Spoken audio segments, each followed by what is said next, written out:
നമസ്കാരം. ഫുക്രിയിലേക്ക് സ്വാഗതം. ഒടുവിൽ സീസണിലെ 8ാമത്തെ മത്സരത്തിൽ പഞ്ചാബ് കിങ്സ് വീണു, അതും രാജസ്ഥാൻ റോയൽസിന് മുന്നിൽ. വിജയലക്ഷ്യമായി 223 റൺ രാജസ്ഥാൻ 4 വിക്കറ്റ് നഷ്ടപ്പെടുത്തി 19.2 ഓവറിൽ അടിച്ചെടുത്തു. അവർക്ക് വേണ്ടി ഓപ്പണർ യശസ്വി ജയ്സ്വാൾ 51 റൺ അടിച്ചു. അവരുടെ മറ്റൊരു ഓപ്പണറായ വൈഭവ് സൂര്യവംശി എന്നത്തെയും പോലെ അടിച്ച് തകർത്തു. 16 പന്തിൽ 43 റണ്ണാണ് ഇത്തവണ വൈഭവ് അടിച്ചത്. 5 സിക്സും 3 ഫോറുകളും അടങ്ങുന്നതാണ് ആ ഇന്നിങ്സ്. പിന്നീട് അവരുടെ ക്യാപ്റ്റൻ റയാൻ പരാഗ് 16 പന്തിൽ 29 റൺ അടിച്ചു. ഒടുക്കം മധ്യനിരയിൽ ഡൊണോവൻ ഫെരേര 26 പന്തിൽ 52 റൺ എടുത്ത് പുറത്താകാതെ നിന്നു. ശുഭം ഗംഭീരമായ ഒരു ഇന്നിങ്സ് കളിച്ചു. 300 റണ്ണിൻ്റെ അടുത്ത് സ്ട്രൈക്ക് റേറ്റിലാണ് ആ ഇന്നിങ്സ്. 10-30 റണ്ണ് ശുഭവും അടിച്ച് പുറത്താകാതെ നിന്നു. അങ്ങനെ ഡൊണോവൻ ഫെരേരയും ശുഭവും ചേർന്നുള്ള കൂട്ടുകെട്ട്, അപരാജിത കൂട്ടുകെട്ട് രാജസ്ഥാൻ റോയൽസിനെ അനായാസം വിജയത്തിലേക്ക് കൊണ്ടുപോയി. പഞ്ചാബ് കിങ്സിനെ സംബന്ധിച്ചിടത്തോളം അവർ യുസ്വേന്ദ്ര ചഹൽ 3 വിക്കറ്റ് എടുത്തെങ്കിലും കാര്യമുണ്ടായില്ല. ഹർഷ്ദീപ് സിംഗ് നല്ല പോലെ അടി വാങ്ങി, 60 റണ്ണോളം വാങ്ങി. അടി എന്ന് പറഞ്ഞാൽ നല്ല അടി വാങ്ങി. അവരുടെ യാൻസനും ഫെർഗൂസനും പേസ് ബൗളർമാരെല്ലാം അടി വാങ്ങിയിട്ടുണ്ട്. ചഹൽ ഒഴികെ. ചഹലും അത്യാവശ്യം അടി വാങ്ങി, പക്ഷേ 3 വിക്കറ്റ് വീഴ്ത്തി. നേരത്തെ പഞ്ചാബ് കിങ്സാണ് ആദ്യം ബാറ്റ് ചെയ്തത്.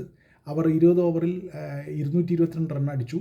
അതിന് പ്രധാനമായി അവർ നന്ദി പറയേണ്ടത് മാർക്കസ് സ്റ്റോയിനിസിനോടാണ്. സ്റ്റോയിനിസ് 22 പന്തിലാണ് 62 റൺ അടിച്ചത്. 6 സിക്സറുകളാണ്, 4 ഫോറുകളും. അവസാന ഓവറിൽ മാത്രം 24 റണ്ണാണ് അടിച്ചു കൂട്ടിയത് മാർക്കസ് സ്റ്റോയിനിസ്. അമ്മാതിരി ഗംഭീര അടിയായിരുന്നു. അവരുടെ ഓപ്പണർ പ്രഭ്സിമ്രൻ സിംഗ് 59 റൺ അടിച്ചു. സാധാരണഗതിയിൽ കൊടുങ്കാറ്റ് പോലെയാണ് പ്രഭ്സിമ്രൻ കളിക്കാറ്, പക്ഷേ ഇന്ന് കുറച്ച് പതുക്കെയാണ് അദ്ദേഹം കളിച്ചത്. 44 പന്തിലാണ് 59 റൺ അടിച്ചത്. അവരുടെ മറ്റൊരു ഓപ്പണർ പ്രിയാൻ ഷാരിയ 11 പന്തിൽ 29 റൺ അടിച്ചിരുന്നു. അങ്ങനെ മൊത്തത്തിൽ നന്നായി ബാറ്റ് ചെയ്തു PBKS. പക്ഷേ അവർക്ക് ബൗളർമാരിലൂടെ ആ സ്കോർ ഡിഫെൻഡ് ചെയ്യാൻ പറ്റിയില്ല. രാജസ്ഥാൻ റോയൽസ് അതിന് ഈക്വലായിട്ട് അവർ ഗംഭീരമായിട്ട് ഇവർക്ക് തുല്യമായി പോരാടി അവരെ തോൽപ്പിച്ചിരിക്കുന്നു. എന്തായാലും പോയിൻ്റ് പട്ടികയിൽ രാജസ്ഥാൻ റോയൽസ് ഇതോടെ 4ാം സ്ഥാനത്ത് നിന്ന് 3ാം സ്ഥാനത്തേക്ക് കയറി. 12 പോയിൻ്റായി അവർക്കിപ്പോൾ. 6 കളി ജയിച്ചു. 9 കളിയിൽ 6 കളി ജയിച്ച് 12 പോയിൻ്റാണ്. അതേസമയം പഞ്ചാബ് കിങ്സ് 1ാം സ്ഥാനത്ത് തന്നെ തുടരുന്നുണ്ട്. അവർക്കിപ്പോൾ 8 കളിയിൽ 13 പോയിൻ്റാണ്.